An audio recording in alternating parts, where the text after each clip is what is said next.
nouvelle étude vient confirmer encore une fois qu'il n'y a aucun lien entre les troubles du spectre autistique et le vaccin de la rougeole, la rubéole et les oreillons, le RRO.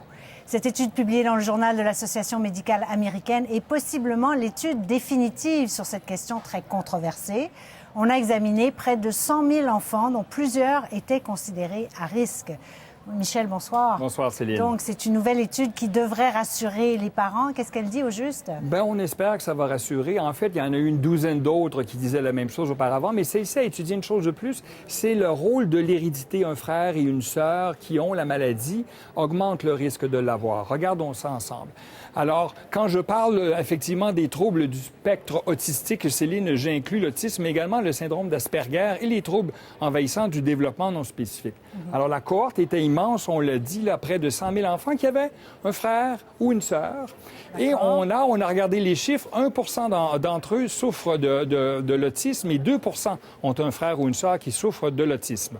Maintenant, on est allé regarder à l'intérieur de ça, et là, on a vu que ceux qui ont un frère ou une sœur avec de l'autisme avaient 7 de chances de l'avoir, et ceux qui n'avaient des frères ou une sœur sans l'autisme avaient 1 des chances. On voit que l'hérédité joue un rôle.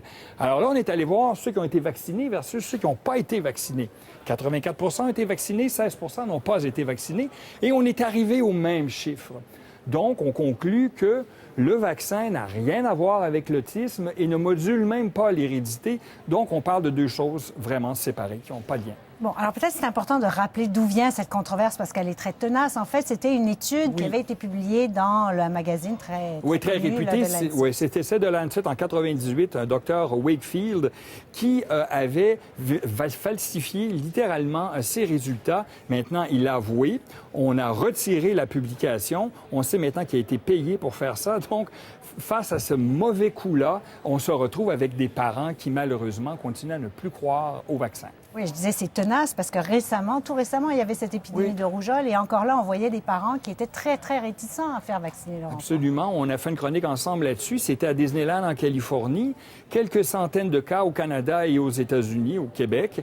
Et encore une fois, il faut rappeler que la rougeole, c'est mortel. Près de 2 600 000 personnes sont mortes annuellement de la rougeole avant le vaccin, pour un total de plus de 200 millions de personnes qui sont décédées de cette maladie-là depuis le milieu du 19e siècle. Donc, c'est une maladie qu'il ne faut pas prendre à la légère, la rougeole, d'où l'importance de se faire vacciner, Céline. Eh bien, on verra si cette étude va réussir à rassurer donc les parents une fois pour toutes. On verra bien. Merci beaucoup, Michel. Merci, Céline.